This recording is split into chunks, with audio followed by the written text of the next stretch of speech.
Otieno, the CEO, Media Council of Kenya, Mr. David Omoyo, the representative of the Chinese ambassador, Mr. Liu Zenyu, the past president of the Kenya Editors Guild, distinguished partners, the Kenya media sector, members of press present, Your Excellency, allow me to observe all protocols.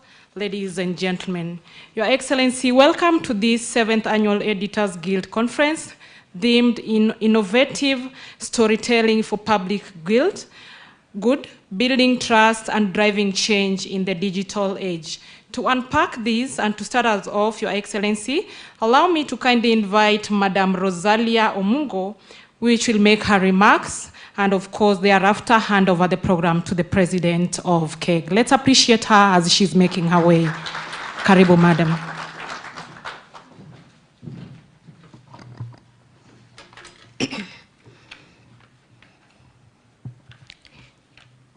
The Deputy President of the Republic of Kenya, His Excellency Professor Kithure Kindiki, the Cabinet Secretary, Ministry of Information, Communications, Technology, and the Digital Economy, Dr. Margaret Dungu, the Principal Secretary, I'll skip that, the President of Kenya Editors Guild, Zubeida Kananu, the representative of the Chinese Ambassador to Kenya, Liu Zenyu, the Chief Executive Officer of Media Council, David Omoyo, the representative of the Director General of Communication Authority, Leo Boruet, the Vice President of Kenya Editors Guild, Ruth Nesoba, members of the Executive Council, members of the Kenya Editors Guild, members of staff, the President of the African Editors Forum, Churchill Otieno,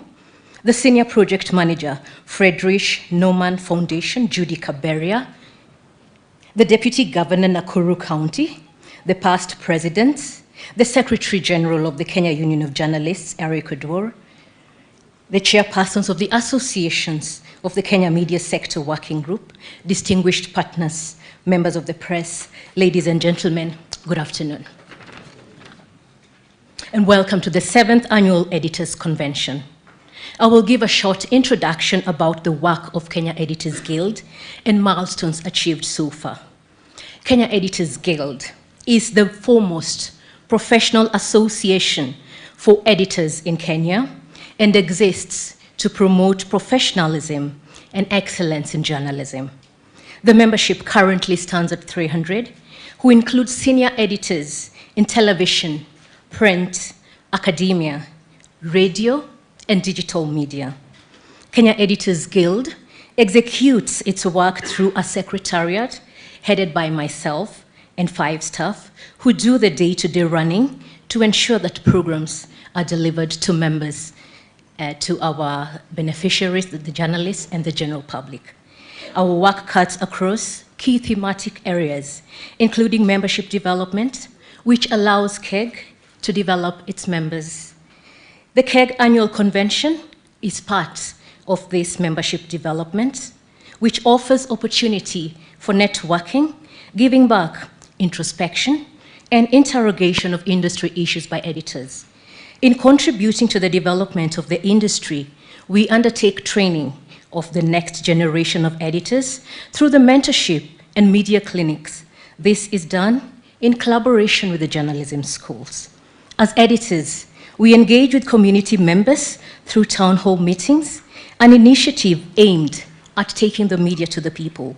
These meetings have helped to demystify the work of editors and have also allowed members of society who do not ordinarily make it to the editorial agenda to be heard.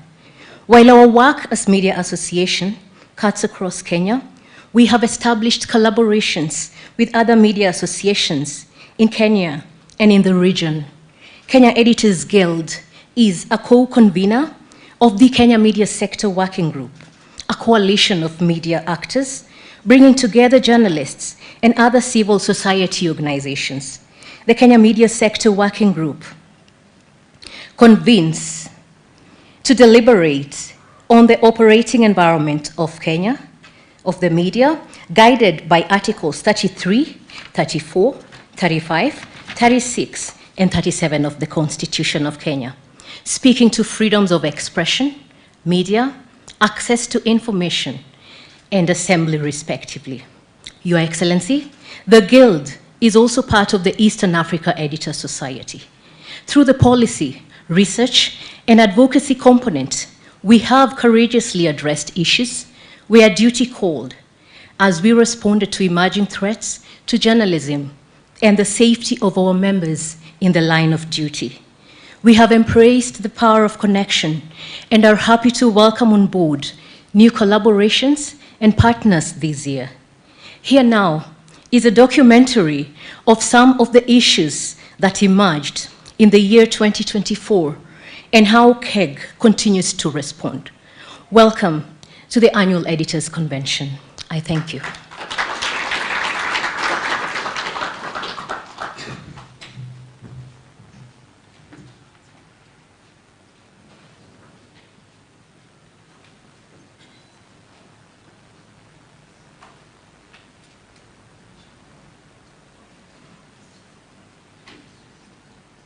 Of the year.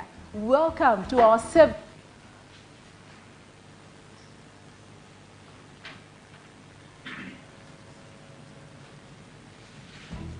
Colleagues, it's that time of the year. Welcome to our 7th annual convention. Welcome to Nakuru County, the home of Lake Nakuru National Park, Menengai Crater, and for the bird lovers, this is the host of thousands of flamingos. And guess what? We have a lot lined up for you. The game drive, sundowner, dinner at the park, tree planting. Oh, tell me you're ready. Karibu sana. We are excited to see you. Oh, I know most of you have not seen each other since the last convention. Karibuni sana. Let's network, let's unwind, let's engage and learn from each other. Karibu sana to our convention.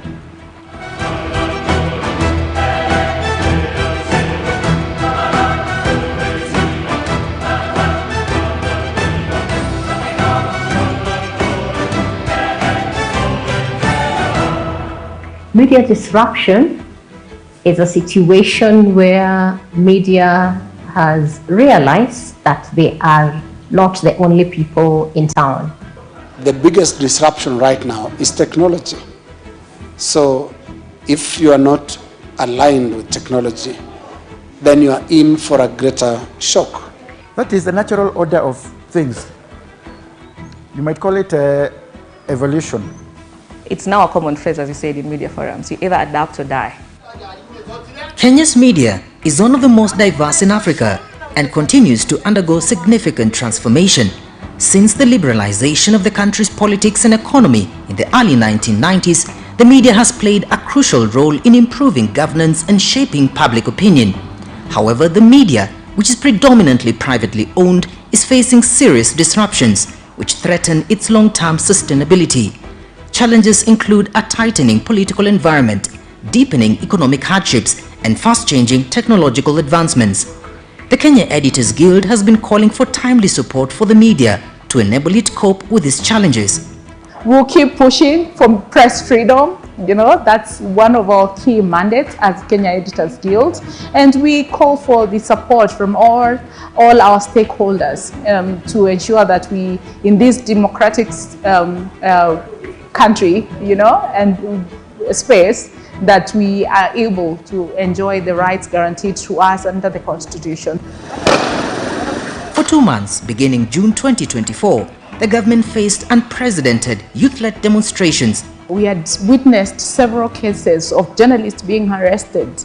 Those, many of them were injured as well during the Gen Z-led protests. I was in the broadcast gallery when we had to stop to take another camera angle because there were live bullets and people were falling down. Protesters were falling down on camera. And you know that will be against our own regulations to show such a gory scene. Physical threats to journalists. We've seen them being beaten during the Gen Z protests to the extent that a journalist, a female journalist, was actually shot point blank on her legs by policemen who could clearly see that she's a journalist. I had suffered a cut on my arm from the handcuffs. I had been slapped around, I had been punched around the ribs. I had a few bruises. Veteran newspaper journalist and Kenya Editors Guild member Macharia Gaitho endured a harrowing abduction ordeal that unfolded in broad daylight. Some two fellows came out from a car which was behind us, came and yanked open my door and tried to pull me out. And that is when I realized they had handcuffs, they were trying to handcuff me. That is when I realized they were policemen and they were trying to take me wherever they want to take me. They said it was mistaken identity, but I have never bought that. It could not be mistaken identity, because I think anybody who is anybody in security circles in Kenya knows me. They have my number, and that is what they were using to track me.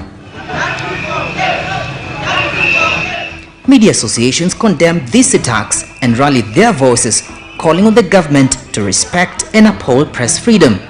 The Kenya Media Sector Working Group decried police brutality and called for the enhanced safety, security and respect of journalists. Kila mwanahabari ana haki ya kuangazia habari na kufahamisha mwananchi kile ambacho kinaendelea bila ubaguzi wowote. Why are you blocking media from accessing the press gallery? Yes. That is unacceptable. We were very loud and very clear on attacks on journalists. We did issue strong statements condemning attacks on journalists. Immediately we did the protest. We were able to do a meeting with the security officers, that is police, the senior police officers, just to find a way how well can journalists work in an environment that they are feeling safe during such events. That was aimed directly at me. Following the responsibility journalists have and the risks associated with the job, the welfare of journalists should be paramount and taken care of by media houses and government. Welfare of journalists actually is at the core of our mandate, and we've been trying to engage media houses to see how they can address the pay problems in the media. Government advertising spend should not be used for blackmail or to apply pressure on the media. Those are public funds, and like all other public funds, must be used in the most prudent, most cost-effective ways. In pursuit of a solution, Kenya Editors Guild has reached out to Parliament to legislate the formation of a sustainability fund to support and strengthen the media. So the Kenya Media Sector Working Group has been looking at a strategy to bring on board the Kenya Journalism Fund or the Journalism Trust Fund. So that fund is supposed to cushion media during times of difficulties, during times of disruption. So how we envision it is that this will be a pot where foundations, where people who support independent journalism can put in their money, and then the money can be used to help media that is struggling. The money can also be used to help journalists, independent journalists, freelancers, to continue to carry out the journalism that they are doing. The main reason why the media is facing challenges in revenue generation is because of technological disruption. The media landscape has expanded and the emergence of digital media is eating into the revenue streams of traditional media. We removed the barriers of access, so that we allowed many people to get into the media space as producers, as critical actors. We have not found a way around increasing the funding to the media work, because good journalism costs money and someone must be able to pay for it. The traditional form of advertising is ceding ground to very new ways of advertising. The digital space is coming big as a disruptor, but I don't like looking at it that way. I look at it more like as an enabler, because the digital space has also allowed traditional media to expand its space. So I see digital as an opportunity, much as it has actually disrupted, especially when it comes to revenue. One of the things that we aim to do and continue to do is building media resilience in the era of digital disruptions and media disruptions. And also we aim to continue building capacity for journalists and skilling our journalists, on how to navigate the challenges that we face as media in Kenya. Technological advancement has been and remains the major catalyst in media transformation. Technological advancement has really increased access to media. It has allowed media houses and content producers and journalists to be able to distribute their content through various channels and reach to many people. The consumers on the other end, who haven't been entirely educated about which content is which, they are consuming both, and sometimes they consume more from the unethical content producers or from the unlicensed, untrained content producers than the trained and the verified media houses. So on one side we have the opportunities of it's cheaper, it's faster, better quality, a wider reach, and then now we have the competition from fakes and then too many people crowding off the market, and I think sometimes even confusing the consumer because you have too much information. That ability to filter quality and all that is also a challenge on the consumer side. Despite challenging traditional media in news gathering, digital media has also created opportunities for provision of tailor-made content with multiple distribution channels. We disrupted the media industry. No one had heard of digital, like a purely digital platform entity that doesn't have anything traditional. So for Kenyans, if you've not seen anything on TV, if you've not read it on newspaper, if you've not heard it on radio, then it's not true. It's enabled us to stay on top because of we tap into all these innovative strategies, how we gather our news, how we consume. We have very few, what I'll put it as boots out there, who are going to look for news and source. We're doing it digitally. We've reduced the amount of money that we use as a newsroom. So the newsroom is very efficient. We have a huge team that works from home and it's managed remotely. So we don't spend a lot of money on, let's say, human resource or the kind of technology that we use. So that has enabled us to reduce the cost. As media undergoes a digital revolution, professional journalists have a responsibility to champion the truth and navigate the digital landscape responsibly to maintain the trust of their audience. It cuts across. If you're a journalist, you have to follow ethics. So it's not about whether in a traditional media or whether in a digital media house.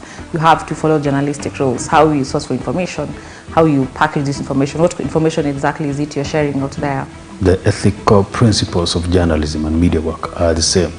It's just that getting the people to follow the same ethics across all platforms, so that you do not have a journalist being ethical on a television and unethical on a YouTube channel and all that. Traditional media must strongly embrace innovation to maintain competitiveness in news gathering and dissemination, capture younger audiences, and equip journalists with the necessary skills to boost its reporting on emerging realities like climate change. If a journalist wants to report about how carbon dioxide is being emitted into the atmosphere and ends up doing a search through an AI platform, now it's upon the journalist to be able to do a search beyond the AI to be able to verify the information and get data that is specific for the area geographically that the journalist wants. Climate change affects diverse sectors of the economy, and journalists need a deeper understanding of the subject to be able to offer in-depth reporting. We need the journalists, the editors, and the entire media fraternity to be aware of the key issues that lead to climate change, and then when they are reporting, what are the standard procedures which are supposed to be used when, for example, the climate change issues are being handled by the different countries and different sectors to be able to reduce the impact on the population. So in essence, it is technical, it needs knowledge, and therefore we are trying to build the capacity of the editors and the reporters to be able to handle it in a way that the scientists and Scientific Committee of Climate Change ends up also understanding it.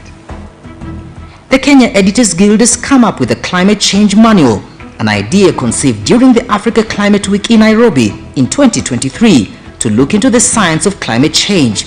This was done to help journalists better understand the science of climate change and improve their dissemination of information on the same to the masses through their everyday reporting. The manual looks at the science of climate change because it's important for journalists to understand the science of climate change in order to report it better to the masses. Basically, all sectors affected by climate change are covered, and also the science behind key processes. So that was one of the achievements that Kenya Editors Guild did for this year, and we hope that going forward the manual can be even more simplified into some sort of a handbook. The end goal for this is to have it incorporated within the development programs in the journalism schools. Climate change is one of the key topics lined up at this year's convention as editors and media professionals aim for more constructive, solution-oriented reporting on climate change. Why are we doing this? Is because as journalists we would like to help our editors and also reporters and practitioners in the industry to be able to tell climate change in a way that is relatable to the audience that is listening to us.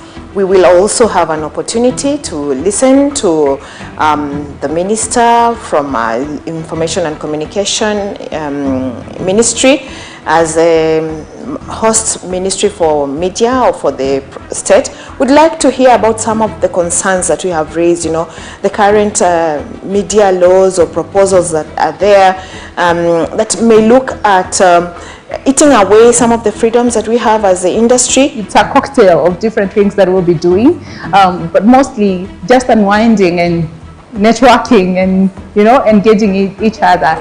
Sometimes we're so busy, it's a long year, we've faced many challenges, so this is the opportunity that we get to just sit back and relax and enjoy.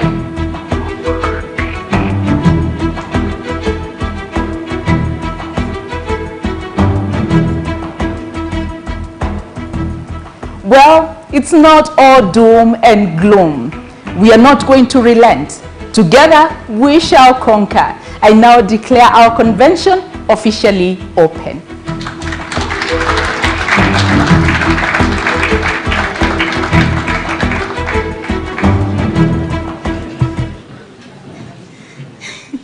Good afternoon. How are you? Great to see you. It feels so weird to see myself there and then I come and stand here. The Deputy President of the Republic of Kenya, Professor Kindiki, now you have a feel of what we go through as media, the challenges and the role we're playing in solution journalism. Thank you so much for being here this afternoon.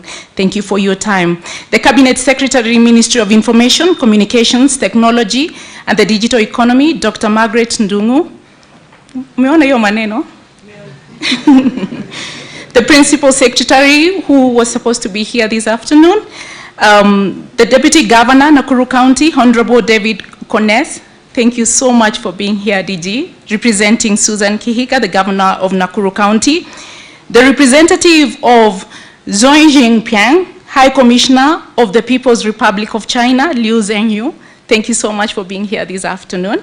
We also have the representative of Neil Wigan, British High Commissioner, Madam Georgina Woodhouse-Hills, who is here with Jacques Delacroix. Did I pronounce it well?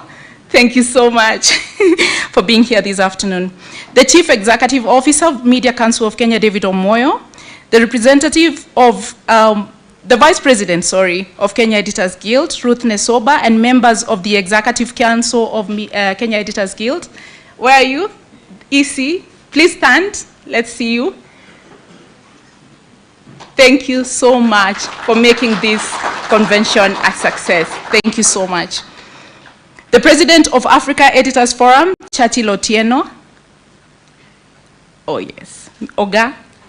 And then we have Secretary General of Kenya Union of Journalists, Eric Odwor. Oh, also on that side. Thank you so much. Senior Project Manager Frederick Norman Foundation, Judy Kaberia. Thank you so much for being here this afternoon. Lydia Gashungi, Regional Advisor, Freedom of Expression and Safety of Journalists, UNESCO. Lydia, thank you so much for being here. Esteemed partners, distinguished members of Kenya Editors Guild and the Secretariat, ladies and gentlemen, and the media, thank you so much for covering us. You know, we are told media, journalism is a very lonely profession. Nobody tells our story. It had to take our initiative to tell our own story. So before I read my speech, kindly allow me to invite Churchill Otieno, the president of the Africa Editors Forum, to just say a word because of time. Churchill, please.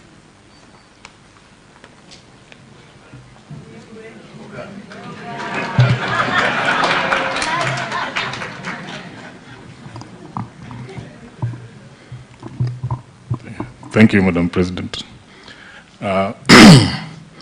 Your Excellency, Professor Kithure Kindiki, the Deputy President of the Republic of Kenya, Dr. Margaret Ndung, CS, Information Communication and Digital Economy, the Deputy Governor, Nakuru County, and our host, distinguished ladies and gentlemen, colleagues led by my brother David Omoyo from the Media Council of Kenya. I know there's also some significant editors in the room. Allow me to pinpoint a few of them. Joe Ageo is hiding somewhere at the back of the room, and help me congratulate him on joining the World Editors Forum Board. And we have veteran editor Macharia Gaido also hiding somewhere in the room.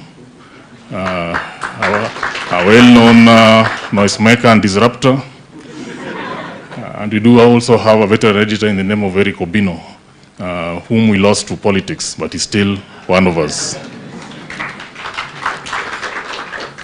I bring greetings from Africa and a message from media stakeholders in Africa.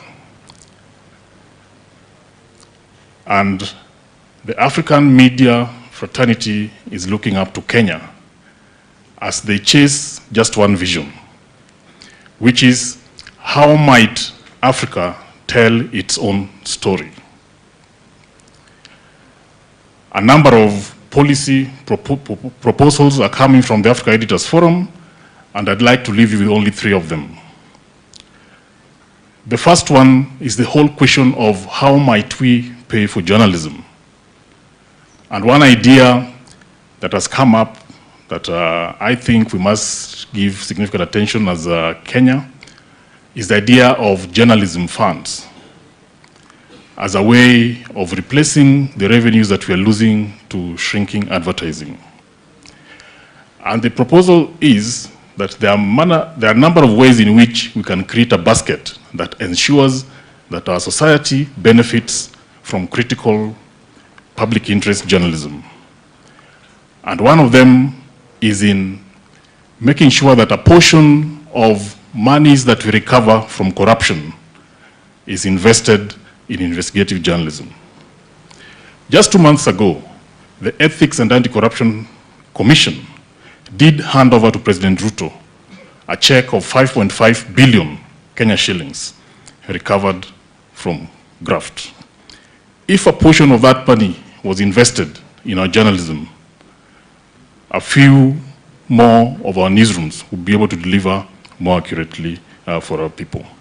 The second critical policy recommendation is in the whole question of capital flight through advertising in the big tech space, be it social media, be it AI technologies. And the question is, as these big tech companies take advantage of journalistic product and journalistic content to make revenues, how do we make sure that our laws gives them a chance to also contribute in sustaining our journalism? So the whole question of fair pricing and the whole question of competition laws to make sure that those who benefit from journalism also participate in making sure that they pay for that journalism is important.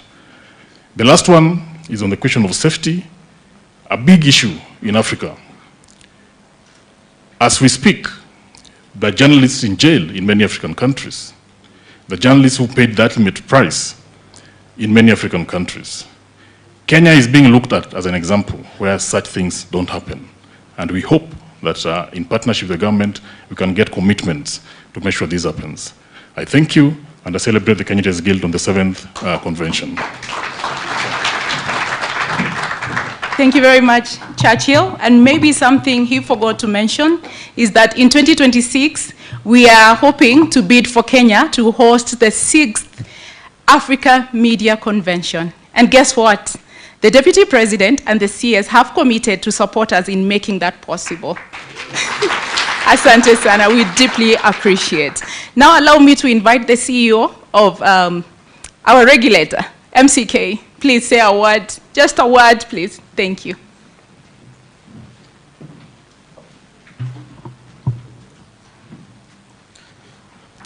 Thank you, Madam President, Your Excellency, Professor Kindiki, our Deputy President, Dr. Margaret Nyambura, our CS, the Deputy Governor, the President here, and other leadership, senior leaders. Hamjambo. It's a pleasure to be here, Your Excellency. You will be surprised that this is a strange convention. Long before you came, we were complete, even with our own president. And when you arrived, the protocol is upside down that we have a deputy president who is senior than our president. Your Excellency, allow me to only stress one point on journalist safety and how we Kenyans relate to each other when we have serious conflicts. Many times when we have national issues, the Kenyans working in the media houses and the Kenyans working in government cannot agree. They fight on the streets. Sometimes they wake up from the same bed. One Kenyan goes to a police station to do his work. Another Kenyan goes to a media house to do his work. And they fight on the streets all day, and they go home the same day. I hope that as a country that has matured democratically, we can find a way to engage and disagree in principle without fighting each other. Your Excellency, I know you were in the Interior Ministry. We have our CS here and all the editors here. I hope that you will guide us. We have a proposal or two on your desk already about regular interactions between the media and government, respecting each other's space, but really agreeing that even when we disagree, there is a more decent way to do. That way then we stop being in the global media for all the wrong reasons, while the rest of Africa and the whole world is looking up to us. Thank you very much, and I wish you all the best. Thank you very much, Omoyo. And to deliver the speech of the High Commissioner of the People's Republic of China, please allow me to invite Liu Zhenyu.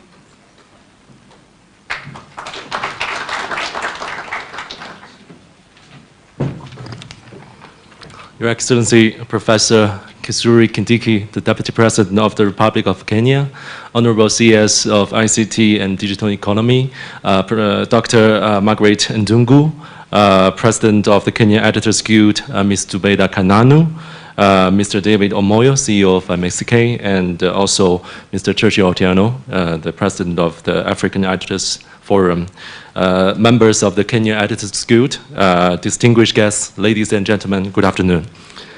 It is a great honor to attend the 7th Annual Convention of the Kenya Editors Guild and speak with the voices shaping the Kenya's media landscape. On behalf of the Chinese Embassy and also His Excellency Ambassador Dr. Zhou Pingjian, I would like to extend our warmest congratulations on the successful holding of this event and also the deep respect to the hardworking editors for your dedication to the media profession. Ambassador also asked me to convey his message of regret for not being able to join everyone today due to other obligations. Media is a cornerstone of modern society and also a force that shapes perceptions and narratives. The Kenya Editors Guild, as the key institution in the media sector, has made significant contributions to upholding the professional ethics and building understanding across borders. Your efforts not only provide the Kenyan people with objective, fair, and diverse information, but also create an essential platform for Africa to engage with the world. China and Kenya enjoy a long-standing friendship rooted in mutual respect and shared aspirations. In recent years, our cooperation across various fields have deepened, yielding fruitful results, from infrastructure development to agricultural progress, from educational and cultural exchanges to technological innovation. The achievements of China-Kenya collaboration are evident and have benefited many Kenyan people and Chinese people. This success owe much to the efforts of the media professionals. Through your reports, the spirit of China-Kenya collaboration and broader China-Africa friendship come alive, fostering greater understanding and appreciation among our people. In this era of rapid digital transformation, the role of media is more important than ever. Digital transformation has revolutionized how we consume and share information, but it has also brought the risks of misinformation and disinformation. This places greater responsibility on media professionals to uphold the principles of truth, objectivity, and integrity. We believe that the Kenya Editors Guild will continue to lead by example, ensuring that Kenya journalism remains a beacon of credibility and innovation. The Chinese embassy in Kenya is willing to deepen exchanges and cooperation with Kenyan media professionals, strengthening mutual learning between the Chinese and African media. We will continue to offer opportunities in training and exchanges for Kenyan editors and reporters and explore new avenues for collaboration in the digital age.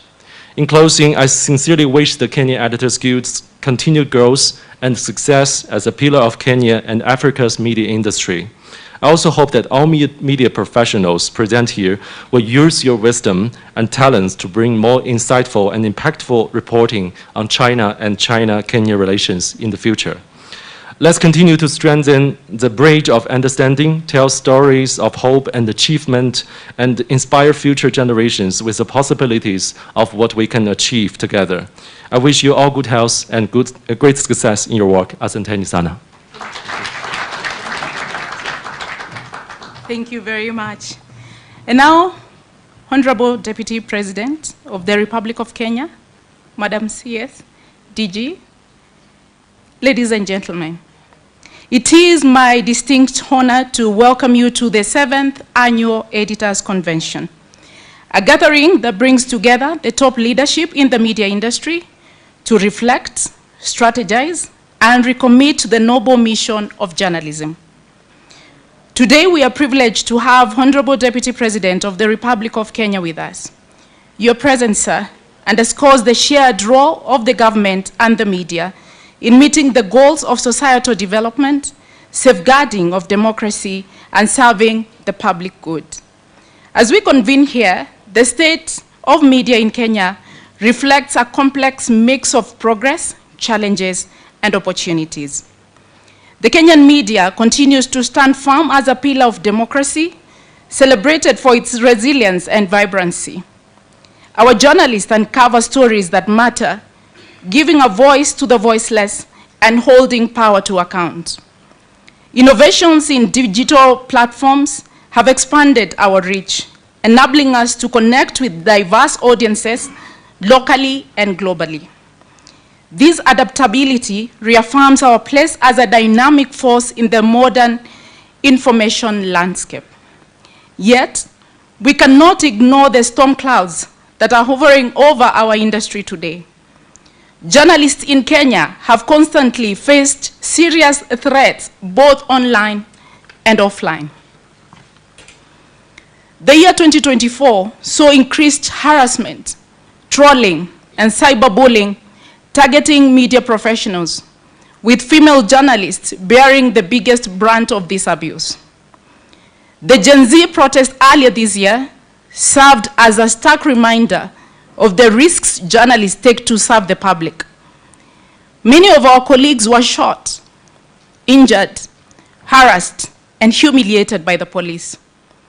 One of them was Catherine Wanjeri Karaoke, who was shot 3 times in point-blank range for the apparent crime of simply being on the streets to cover a legitimate news story.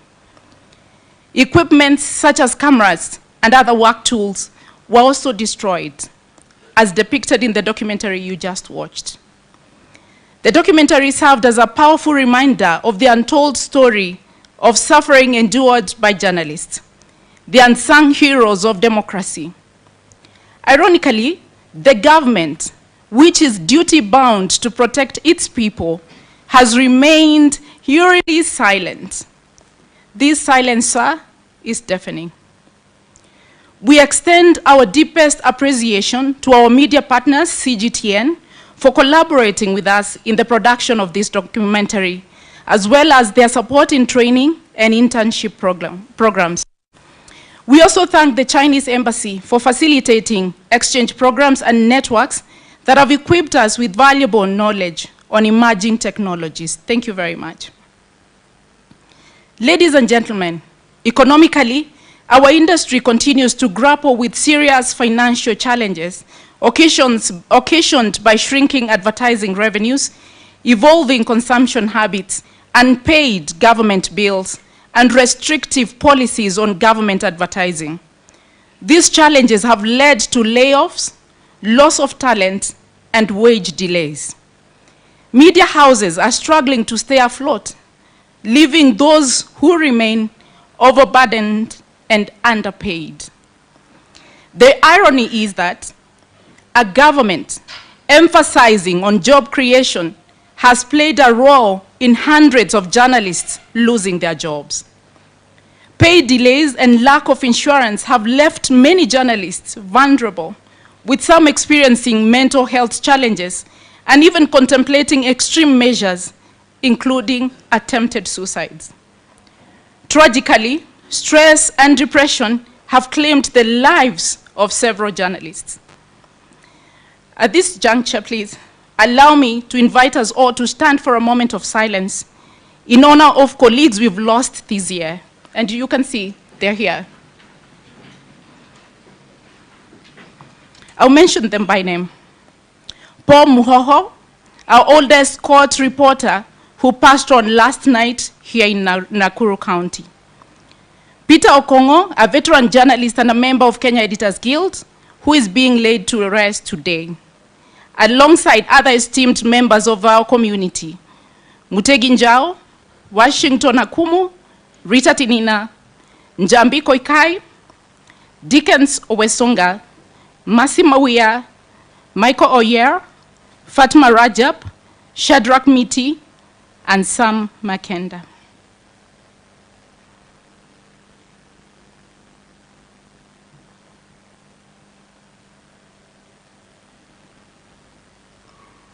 We honor them and celebrate them for their dedication to journalism, even in the face of personal and professional struggles. While the reasons for their passing vary, their loss is deeply felt across the media fraternity. May their contributions continue to inspire us as we move forward. Amen. Thank you very much. You may take your seats. Honorable Deputy President, ladies and gentlemen, institutional challenges compound these challenges, or shortcomings compound these challenges. For the fourth consecutive year, the Media Council of Kenya has been operating without a board, while budget cuts limit its ability to effectively oversee the industry. Similarly, the Media Complaints Commission has been hamstrung by what we see as state interference. In addition, there is an enduring duplicity of content regulation between the Media Council of Kenya and the Communications Authority, despite the clear constitutional provisions of the roles these institutions should play. These factors and many more have continued to undermine media regulation in the country. Ladies and gentlemen, despite these challenges, we are not without hope. The media holds unparalleled potential to inform, educate, and inspire action on issues that matter most: the economy and cost of living, climate change, youth unemployment, corruption, and bad governance.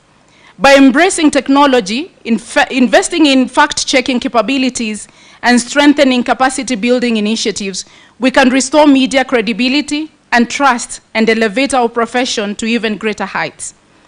Today, we will be presenting to you, Honorable Deputy President, the Kenya Editors Guild Manual on Climate Change Reporting, which will soon be incorporated in the training programs of various academic institutions. We convey our gratitude to GIZ for collaborating with us on this initiative. We are also finalizing a handbook on biotechnology in partnership with Africa Agricultural Technology Foundation, AATF. In light of these challenges and opportunities, we wish to make the following call. Honorable Deputy President, the government has a critical role to play in enabling a thriving media environment. We urge your administration to ensure justice and safety for journalists. This includes holding accountable those who have attacked or harassed journalists, whether during the protest, online, or in the normal course of their duties.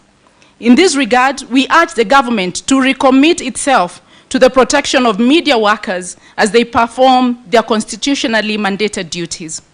2, withdraw restrictive advertising directives. We urge the government to take steps to reverse the recent directives by the Ministry of ICT on centralized government advertising, which unfairly disadvantages certain media houses. Such a move would foster a level playing field to ensure all media outlets have equitable access to advertising revenue. 3, support media sustainability. We strongly urge the government to implement the recommendations of the ICT and Digital Economy Sector Working Group, including the establishment of a Media Sustainability and Innovation Fund.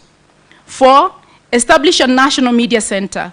We call on the government to collaborate with the media industry to create a vibrant training and innovation hub. This will play a key role in increasing the capacity of the industry in general, as well as bridging the current communication gap between the government and the media. 5, provide tax relief. Offer tax holidays or similar financial incentives to media houses that are currently facing financial challenges. This will be a strong affirmation of the government's belief in the role of media in the sustenance of democracy and national development. 6, strengthen regulatory bodies, expedite the appointment of a board of the Media Council of Kenya, and empower the Media Complaints Commission to operate at its full capacity. This includes an end-to-end regulatory overlaps between the Communications Authority and the Media Council of Kenya. In particular, it is worth noting that Communications Authority has regularly dabbed in media content regulation, despite several affirmations by the courts that this mandate vests in MCK. The government should move with speed to resolve this duplicity to avoid any further confusion. Finally, the government should actively fund and strengthen the Kenya Broadcasting Corporation, KBC, to enable it to effectively play its role as a public broadcaster. The government of Kenya should borrow a leaf from what is happening in other developed countries, such as China.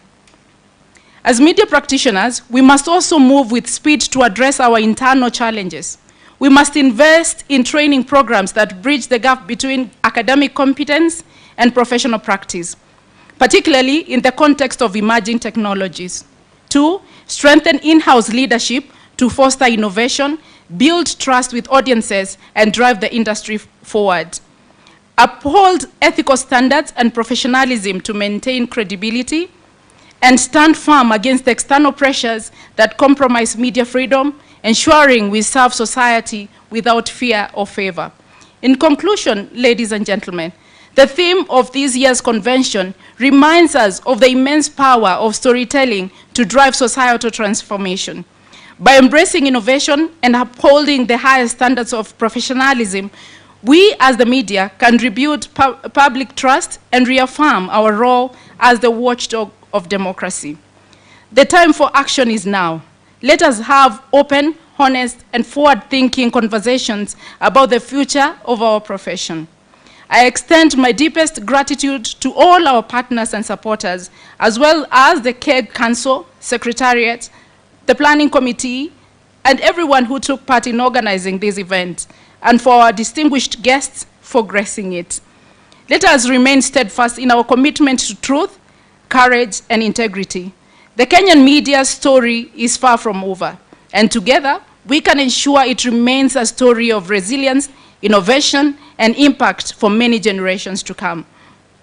Honorable Deputy President, I hope you brought your safari boots because I know time still allows, and your binoculars, because we want to go to the park to interact with the animals there. So thank you so much, ladies and gentlemen, for being here this afternoon and according me your time. Allow me now to invite the Deputy Governor of Nakuru County to welcome us officially to Nakuru County. Tumkaribishe kwa makofi tafadhali.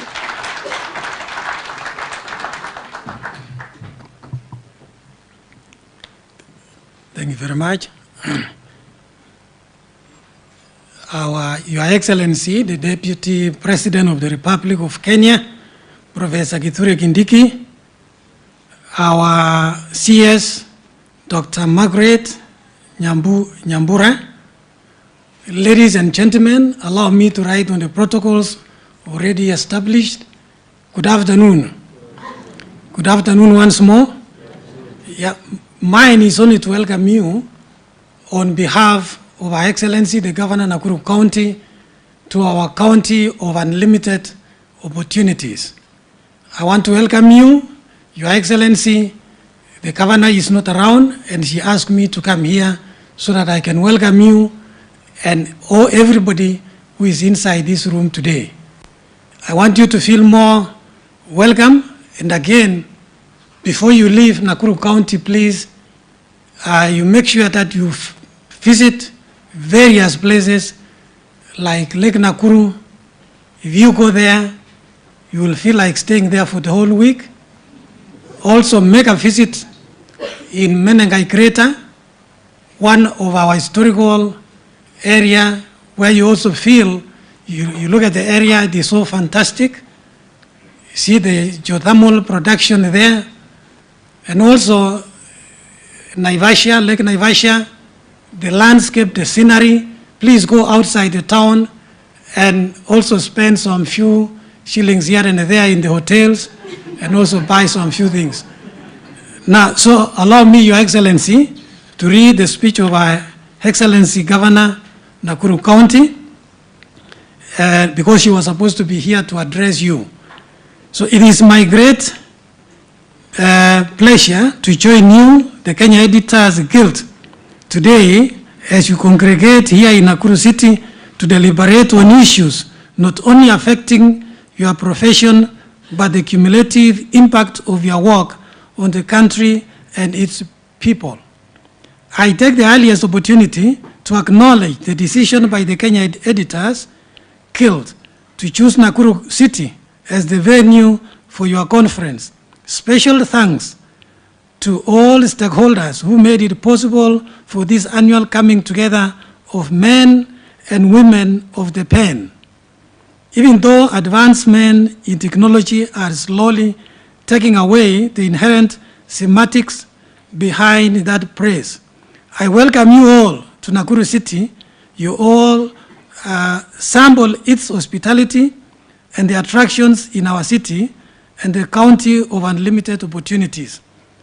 Asked about what he feared most, former British Prime Minister Harold Macmillan said, "Events, boy, events." By events, he was referring to the uncanny ability of events to disrupt political, social, and economic relations in a country, between nations, and ultimately the entire world. Your profession sits at the center of these events, telling stories about these events on the various platforms provided by your media houses and dictated by technology. Again, these events could be outcomes of a people plan A or plan B. The tragedy here, as initiated by legendary American heavyweight boxer Mike Tyson, could take a totally different direction and dimension. For Tyson said, everybody has a plan A and B until he is punched in the mouth. At the turn of events, whether sticking to plan A or B, and even after one is punched in the mouth, you journalists play a central role in determining the direction of the outcome of these events. We in Nakuru County are good friends of those who tell stories because we believe that storytelling is as old as human race and precedes recorded history. We believe that storytelling is a powerful tool for inspiring action and change and influencing thought leaders and decision makers who have been granted opportunity by the electorate to govern and lead.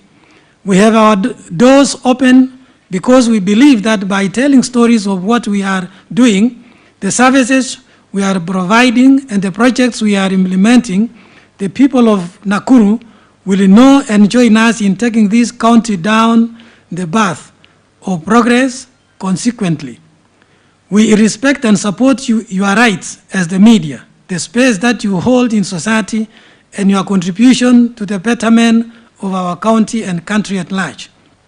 I agree with those who have argued, and rightly so, that the media is the mirror of modern society, that the media, a body of storytelling professionals, is equipped with specialized creative and technical skills with which they can turn the compelling stories into well-produced and high-quality content that captures people's interest and imagination. In essence, what are these compelling stories? To us, the compelling stories are those of needy children from poor families being awarded bursaries to access quality education, which at the end changes their lives. Compelling stories are those narrating the happiness of people of Wesekes in Subukia or Retinet in Kuresoi South, after we have constructed, equipped, and opened a health center at a stone throw distance. We take compelling stories as narrations of how our farmers' income has increased, giving them the economic power to educate their children, choose the meals they place on the table in their houses, and lifestyles arising from our interventions in agriculture. Equally, we define as compelling stories tales about the kilometers of road we have constructed and traveled, the number of people in settlements we have assisted to get title deeds, the happiness of our market women when we constructed ultra-modern markets for them, the gratification of our youth when we create jobs for them by attracting investors to Nakuru County and through ICT hubs, the appreciation of our aging generation when we construct homes and offer them care, the triumph of new technologies and services in our level 4 and level 5 hospitals, and the smiling faces of our children at ECTE centers, enjoying a whole meal under the Uchi program. I can go on and on. The list is endless. These are the compelling stories we as the county government of Nakuru expect professional storytellers to use their creativity and skills to put out there. The themes of this conference, innovative storytelling for public goods, building trust and driving change in the digital age, says it all. The way a story is told, a message is delivered, or a narrative is navigated has changed dramatically over the last few years. Stories are told through video games, interactive books, and social media. Stories are told on sorts of different platforms and through all sorts of different devices. They are immersive, letting the user interact with the story and letting the user enter the story and shape it themselves. Therein, however, lies the danger and the most poignant challenge that we face at the moment, building trust. Building trust in the digital age is not just a necessity. How do you build trust in this digital age? We hold that transparency, social proof, authentic content, ethical practices, community engagement, continuous improvement, veracity, and evident reporting will go a long way to build trust of the public in storytelling in this digital age. The society is wiser, and with technology, many are distortions of reality that are being fed to the public. And it's time for the storytellers to stand up and be counted by building trust not only with governments, but with the people they write for. In conclusion, technology has had a profound impact on storytelling. It has revitalized the accessibility, distribution, and engagement of stories. I expect that this conference will come up with the outcomes that will immensely contribute towards storytelling for the public good. Thank you, Her Excellency Susan Kihika, EGH, Governor, Nakuru County. Thank you very much, DG. Yesterday, these editors here played part in increasing the forest cover at Menengai Crater. Forest, yes. Because our first activity was what? Tree planting. Yeah? Did you get that message? Yeah? Yeah? So that was our first activity. Tonight we are going to Lake Nakuru National Park where we'll have our dinner. So a lot is lined up today. Kindly now allow me to invite Madam CS to share her remarks and then invite the Honorable Deputy President. Thank you very much.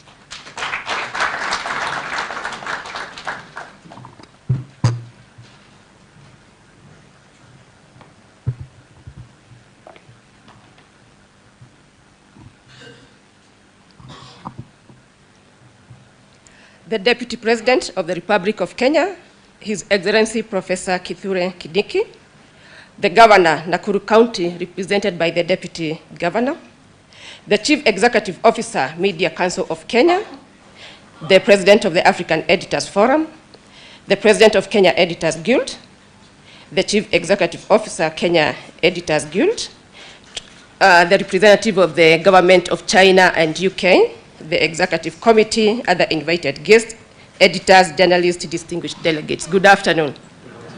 It's a real honor to be here. I know I have been a cabinet secretary, this is my 4th year, but you have not had a chance to interact. Oh, 4th month, oh my goodness. Yeah, I'm looking forward to I'm looking forward to interacting with you on the 13th of December. We have planned this with the Media Council of Kenya, and in this interaction, we will be able to review the 8 issues that the President has raised. They are pertinent issues. We must collaborate. We must promote the media. We must promote journalists. Myself, I did information science, and most of the editors from that field, so basically understand the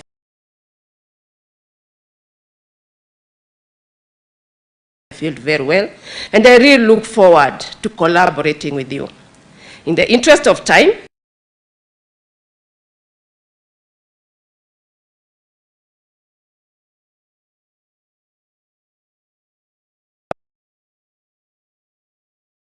media personalities, our role as a government to ensure that we create that enablement in this digital era. Collaboration is the only way that will help us create the regulatory framework that will ensure that we are all thriving in this digital space. We must ensure that our young children, they are reading and accessing the right content. And again, we must do this if we are responsible, we are ethical, we are ensuring that we use these technologies. Artificial intelligence is very critical, but use of it can lead to different outcomes. We would want the positive outcome to promote socio-economic development. And with that, I would want to take now these opportunities to ask you to be upstanding and welcome the Deputy President to give his speech. Thank you.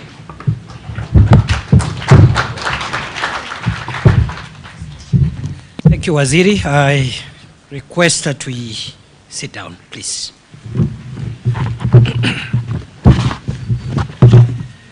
Good evening. I'm sorry for disrupting your excursion. I will see how to mitigate and not really pay for it, but something in between. Distinguished participants, ladies and gentlemen, all protocols observed. My name is Kindiki. I'm the Deputy President of the Republic, and thank you for clarifying, Madam President. Please, that there is no tension between the Deputy President of the Republic and the President of the Guild. The President remains President, isn't it? So all protocols observed. I'm delighted to officiate this convention, the 7th of this kind. This conference of this convention brings together media, representatives of government like myself, academia, civil society, technology companies, and all of us are here to define the future landscape of journalism in our nation. This rich mix of participants here today is an important ingredient in offering a holistic approach to the issues of discussion during this convention. The media is a powerful instrument for advocacy and education of the masses. With its tentacles in almost every home state, the media shapes not only the opinions but also the beliefs of citizens. Through its print, audio, and visual platforms, the media remains a leading source of information for the masses. With the advent of vernacular radio and television stations, Kenyans of all walks of life can now access critical information at the comfort of their homes and in their languages. We have moved from the one television, one radio station era to an era of a myriad of choices, including a new world of social media and artificial intelligence. These changes have had as big an impact on the media sector as it has had on all other segments of our society.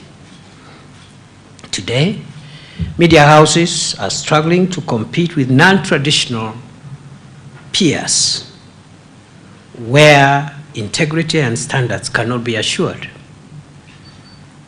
The transition to digital platforms has meant a reorientation and a recalibration, oftentimes at great cost. It is not lost on all of us that the evolution of a technologically driven world order now has the media fraternity as one of its many victims, if not casualty. The advent of the internet and the rapid growth of digital technology have revolutionized how we consume information and entertainment. It is therefore imperative that we all adapt or perish. The need for media actors to innovate is now. You must embrace digital platforms, diversify your content, and build on collaborations and partnerships outside the beaten path. Ladies and gentlemen, the relationship between government and the media has often been strained and marked by distrust, tension, and adversarial interactions. The media has been cited for advancing political and partisan interests sometimes at the expense of its core mandate of being the public watchdog. It has been blamed, maybe fairly, maybe unfairly, for the deterioration of public values through the glorification of immorality, vanity, and morbidity in pursuit of the almighty shilling. On the other hand, government has been accused of frustrating the media due to its publicization, publicization, and profiling of issues in society. Government has been accused of seeking to control coverage through coercion and intimidation. Government has been accused of failing to protect media freedom and the personal safety of journalists. We must bridge this divide and build a working partnership grounded on accountability and responsibility. Both the media and government are charged with great responsibility, great power, and great influence. And whoever is entrusted with great power and great influence must, and I say must, be subjected to great accountability. To whom much is given, much is required. It is not in doubt, perhaps from where I stand, that government appreciates the role of the media as a watchdog in society and will continue to support the sector to effectively perform its role of shaping public discourse. Through educating the public on current affairs, exposing malpractices, and holding government agencies and officials to account, the media contributes to the safeguarding of the tenets of our national values and principles of governance, which are espoused in Article 10 of our Constitution. However, the exercise of media freedom as guaranteed by the Constitution should be of necessity be tempered with a sense of responsibility, as I have said, and accountability. It is more common today to find single perspectives, barely tempered by a right of reply about perceived government action or inaction. Indeed, it is not uncommon to see small insert apologies, often a few days after a sensational story has been published, seeking to apologize and clarify positions, and only after a victim has called the media out for its misreporting, by which time the credibility of the victim is in shambles. Journalists must uphold a high level of professionalism that is founded on professional standards. I am aware that the Kenya Editors Guild, as the professional association for editors in Kenya, is dedicated to promoting media professionalism and credibility. I call on you to do more. The profession is expected to candidly critique and point out areas where the government can do better. As you do so, it is equally important to spotlight the reforms, initiatives, programs that occasionally government implements, sometimes without a lot of fanfare, to improve the lives of Kenyans. In other words, paint a comprehensive picture for the people of Kenya, both the good and what you think could be done better. Government does not ask to be favored. We do not request to be favored. No, we ask and indeed expect impartiality in your reporting, where you present all the facts and cover all sides of a story. Fair reporting, in a sense, should mean not reporting what cannot be verified. Reporting must not be aimed at tarnishing people or institutions' reputations. Just a few reflections.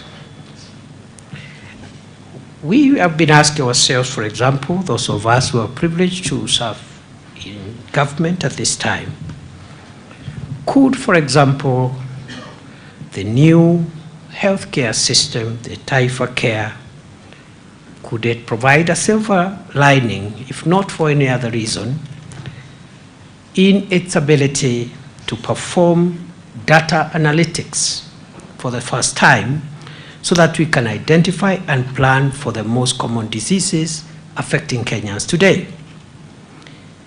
Isn't the affordable housing program inadvertently providing avenues for our young TVET students to undertake industrial training, and for everyday masons, welders, and carpenters to become experiential teachers to these young minds. What is really so different about the new university funding model from the old help application process that required a letter from the chief? And so on and so forth. And what we are saying here is that government, like any other human endeavor, is not perfect. But I'm sure there are things, there are programs, there are policies, there are initiatives that are for the interest of our country and that promote the public interest.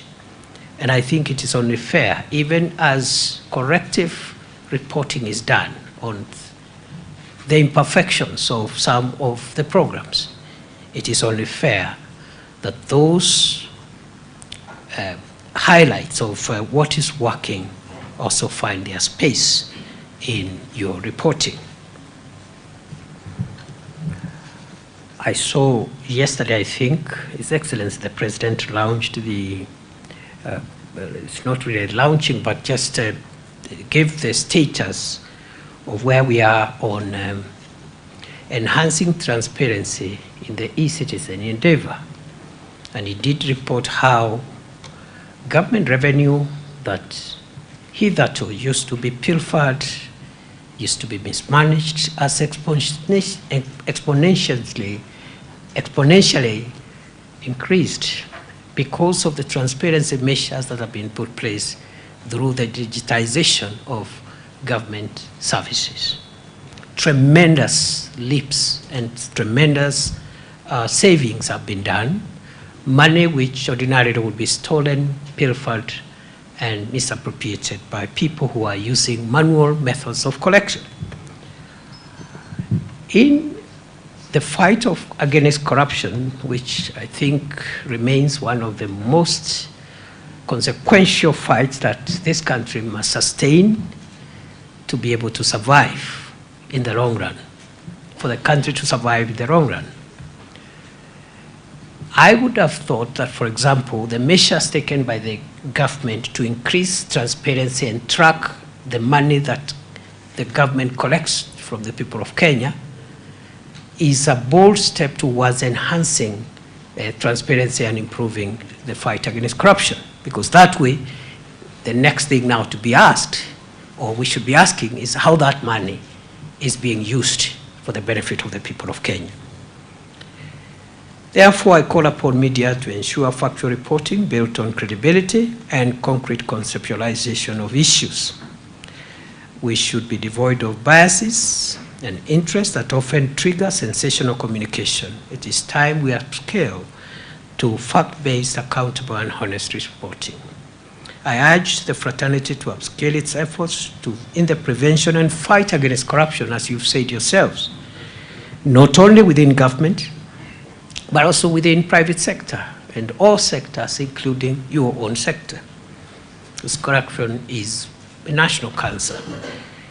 It permeates very many sectors, and that fight, I think we should all gang up together in solidarity and save our country from the cancer of corrupt practices.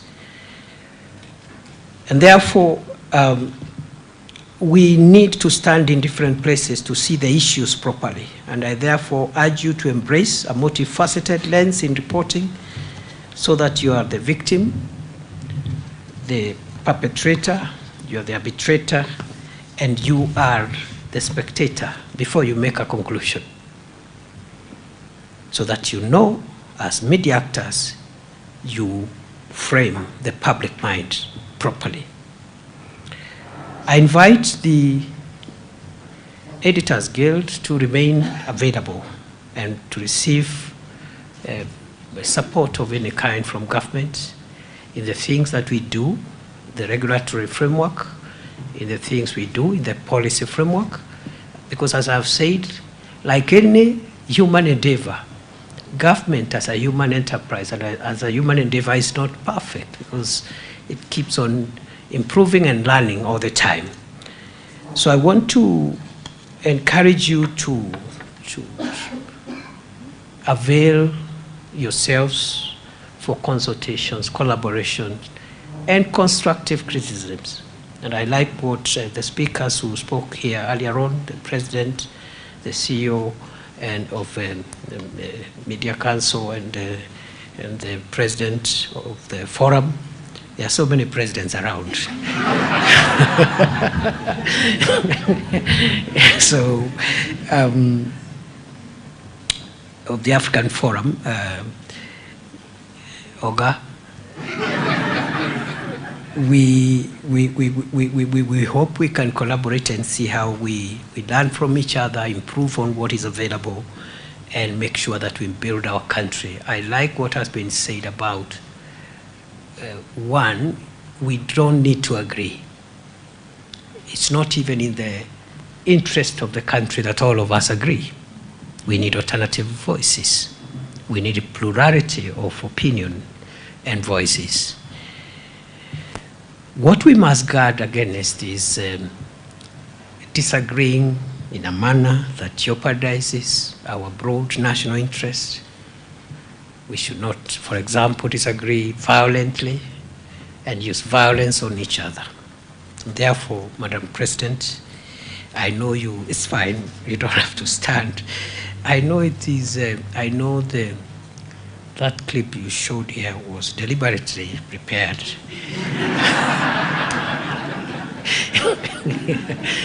And the message is home. The message is home. And I better say no more, because other than the current role, you know, I am the immediate security minister of the country. So some of the things you're saying, I'm familiar with them. You are familiar with them. Maybe because we were in different positions and roles, I could have a perspective that you may not have. But I also admit there are perspectives from your side that we could not have as government.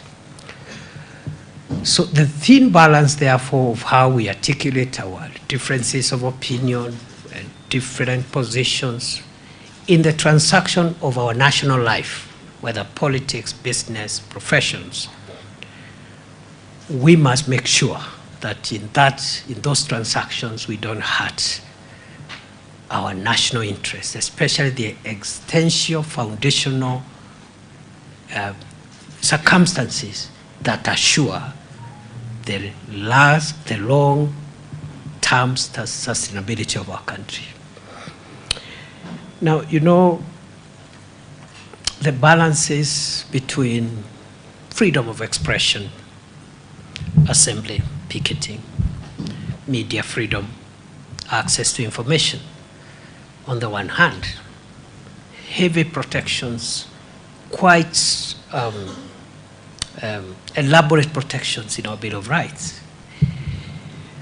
How do we balance that with public safety and make sure that the constitutional order is not overturned by extreme expression of democratic ideals?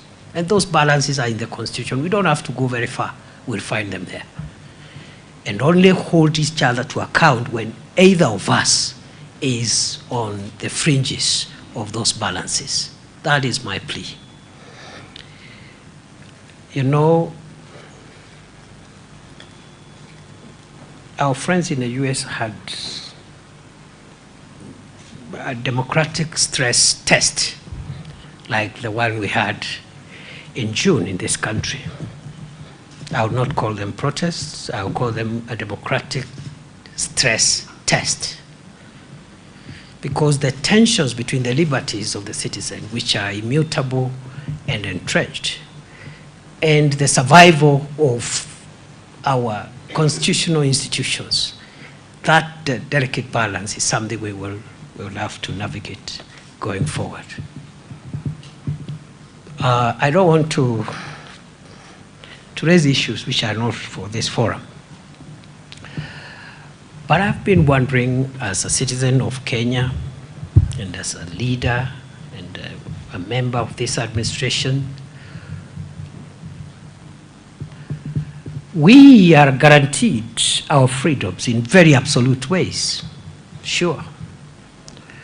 But I thought the same constitution has also asked us to preserve the nation and preserve the constitutional order and its institutions. I thought so. I thought so. If that be the case, for example, if, for example, through popular consensus, and I'm saying this is hypothetical, it did not happen, but if by popular consensus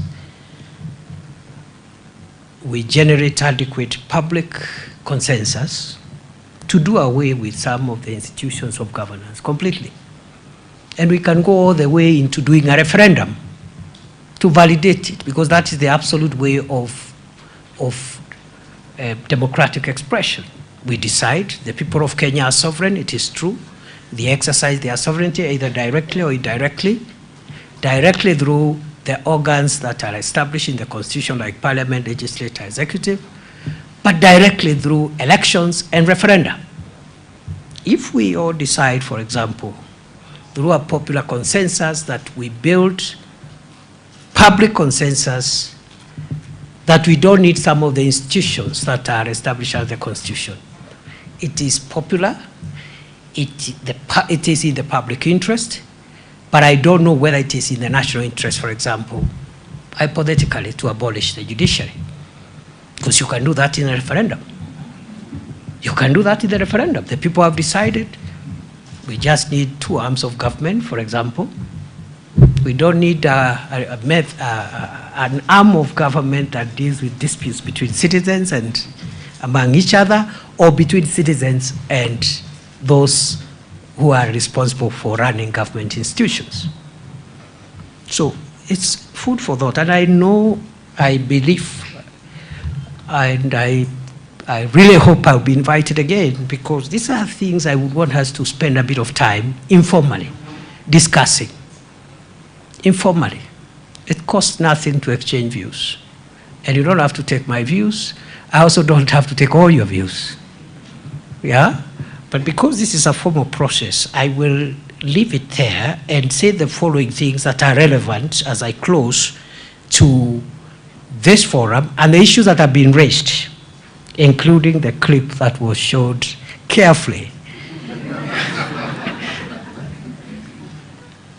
and strategically. First, my sister here, our cabinet secretary for ICT, is one of your own. Is one of your own. She is, yes, a member of government and so forth, but professionally, she's one of your own. I am a member of government, but professionally, I'm an advocate of the High Court of Kenya. I am a member of the legal profession. Okay? That is a lifelong badge of honor we all carry, you know. So I see no reason why we should not have avenues for talking to each other. I see no reason. I just gave Margaret as an example. She's a professional from your own circles. In the office, all the offices, including the office of the president, the office of the deputy president, some of you people are there. I'm seeing one seated in front of me who works in my office. Francis is known to many of you here. So I don't see why, for example, even outside the formal avenues, why some things should bother us so much, because the minister, for example, being one of you, is somebody who can reach using your professional channels and maybe bring to her attention some of the things that she could have either forgotten or perhaps not appropriately balanced with other things as she runs that ministry. Therefore, we agree with you fully on the strengthening of KBC as a public broadcaster. We equally agree with you fully and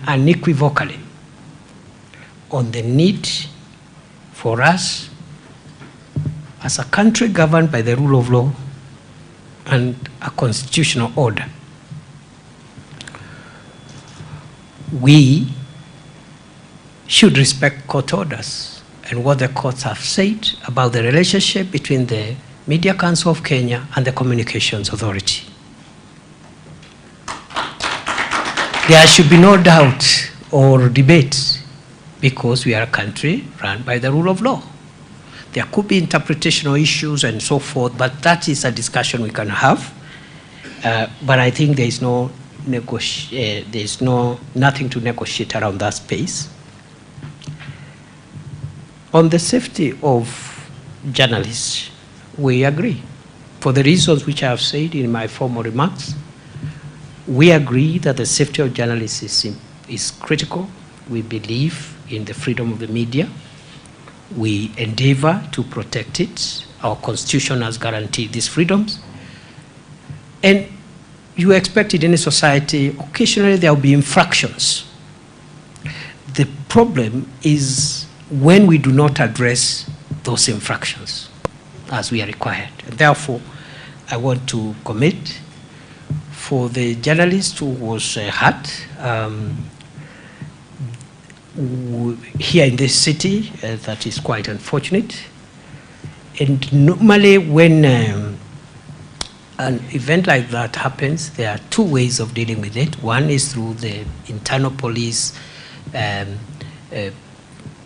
internal affairs police unit, but also more objectively through the IPOA, the Independent Police Oversight Authority. Now we've had a leadership transition in the last 3 months.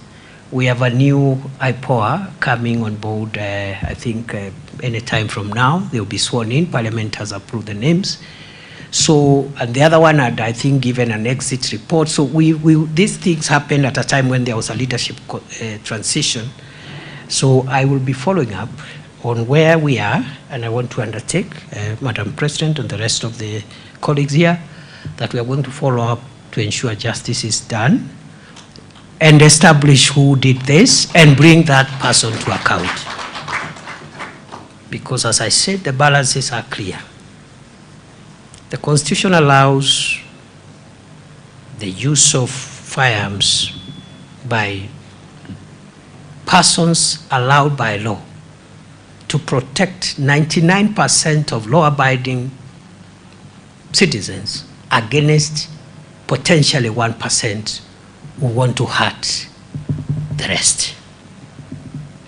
The law allows. But the same law does not permit a police officer or an official of the security forces to use their firearms to hurt people outside the Constitution and outside the law. And therefore, I want to undertake that we will follow through, especially now with the new IPOA commission, to make sure that full justice is served. On the question of the board at the Media Council of Kenya, I am told in the next 2-3 weeks, the minister has told me we are finalizing the completion of population of that board so that we don't have governance gaps in the industry. The same applies to the Media Complaints Commission. I have noted and I'll follow up. On the issue of advertising, I totally agree with you that advertising budget should not be constrained because of differences on the kind of publicity government is getting. And even when government is aggrieved by bad reporting, because there are also infractions from your side once in a while, just the same way there could be infractions from those of us who are in the government side. So we will be starting a conversation on how we discuss among government. I know some of it is ongoing, especially on the question of pending bills, which have really made some of the media houses to really have to struggle for services they have rendered. But as you're aware, pending bills are a general challenge in our economy. But on this one, I followed up before I came here, and I can commit that we are doing all we can to clear in its entirety the portfolio of the pending bills in the media industry to make sure that government doesn't paralyze the operations of media outlets. There is also the issue of advertising and other things, and then restrictive advertising, and also the need for a media center and tax reliefs. We have captured that. So I would propose that both using the formal and informal channels, we can be able to, I've already given you already, in my office, Francis works for Government of Kenya and is with me all the time. So if we wait for the normal government procedures for matters that are urgent to be brought to my office, it may take time. But if you reach out to Francis, there's nothing wrong with that. We have this, inform the Deputy President, we have this issue. It's a faster way. The minister here is one of your own. You can reach out to her, even directly. And I think for me, that's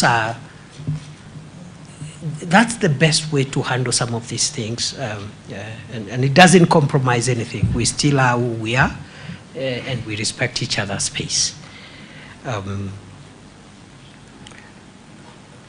Then, as I end, you have raised two very important things, Madam President and the other speakers. I have spoken to one of them, and that is the need to fight corruption and the need for accountability by government to make sure that public resources are not stolen, they are not diverted, and they don't benefit private people, because that's unlawful and unconstitutional. That's one of them. You did hear the President on the State of the Nation address. He made it very clear that we must heavy lift, the country must heavy lift on the fight against corruption. We cannot sustain this country like this anymore. Something has to give way.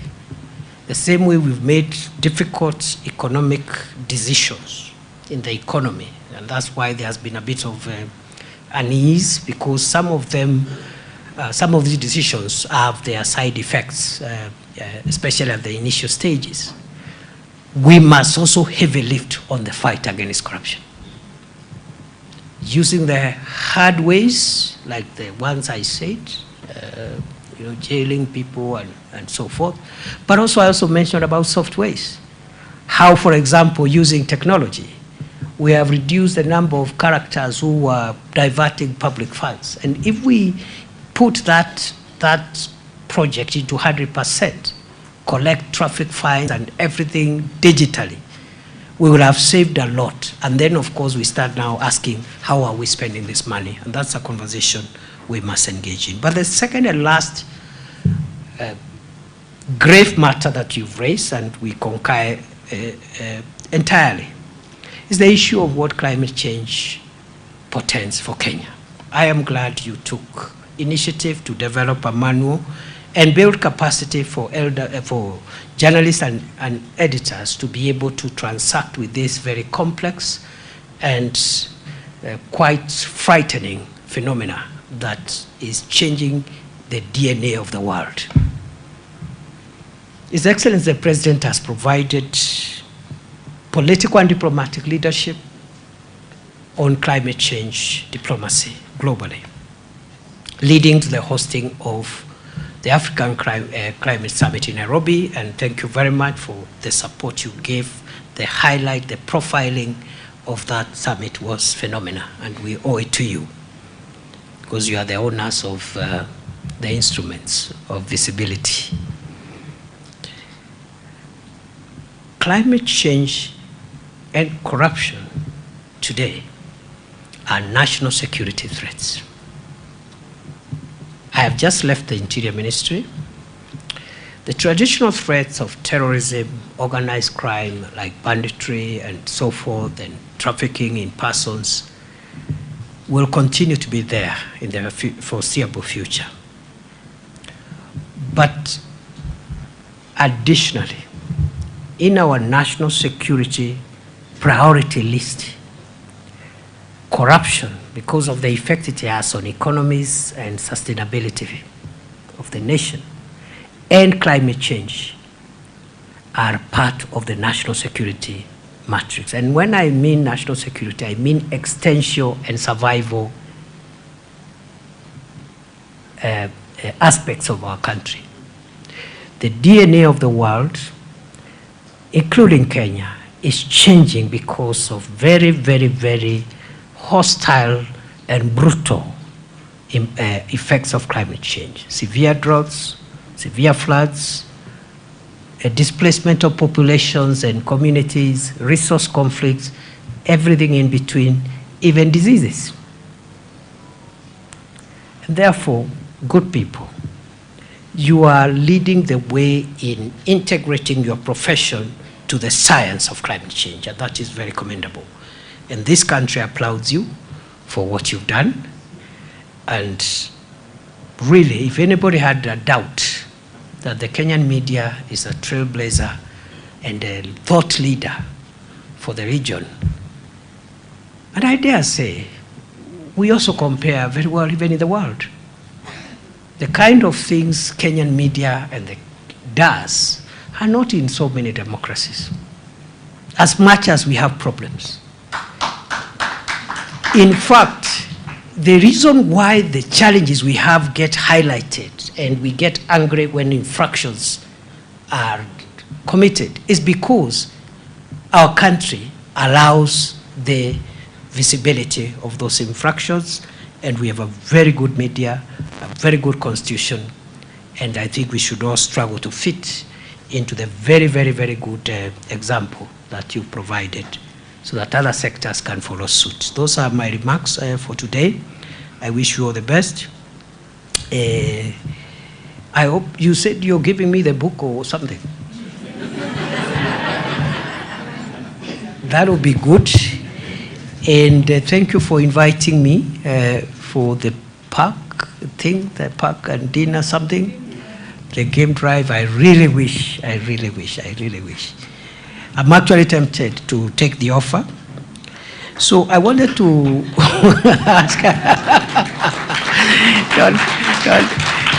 don't clap too soon. I wanted to ask whether it is in order as a mitigating factor.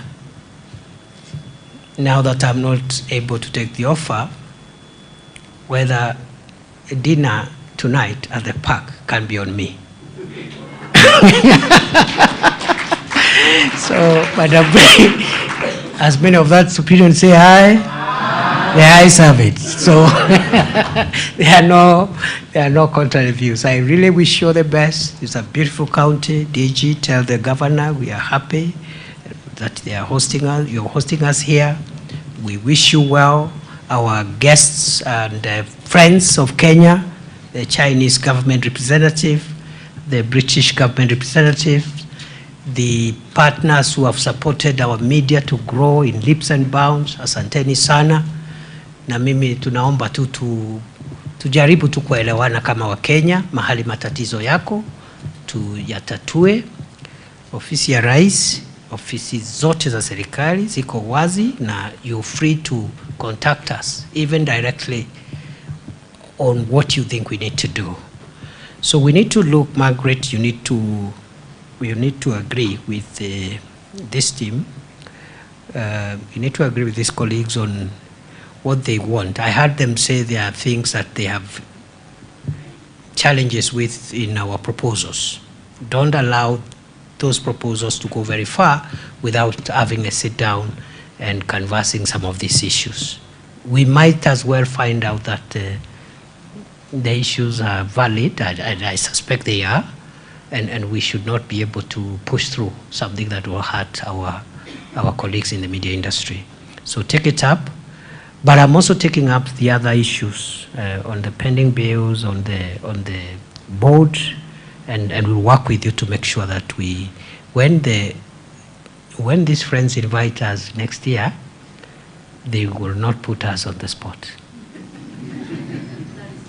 Mungu awabariki, asanteni sana. Thank you, Your Excellency. We kindly request you to remain on the podium as I invite the President, Cake, to present the book to you.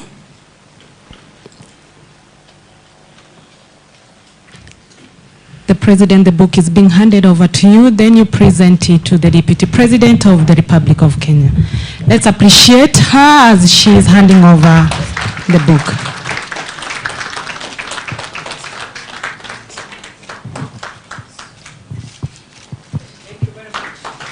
Your Excellency, we still ask you to remain on the podium kindly as the President, joined by the Vice President, are going to gift you. They have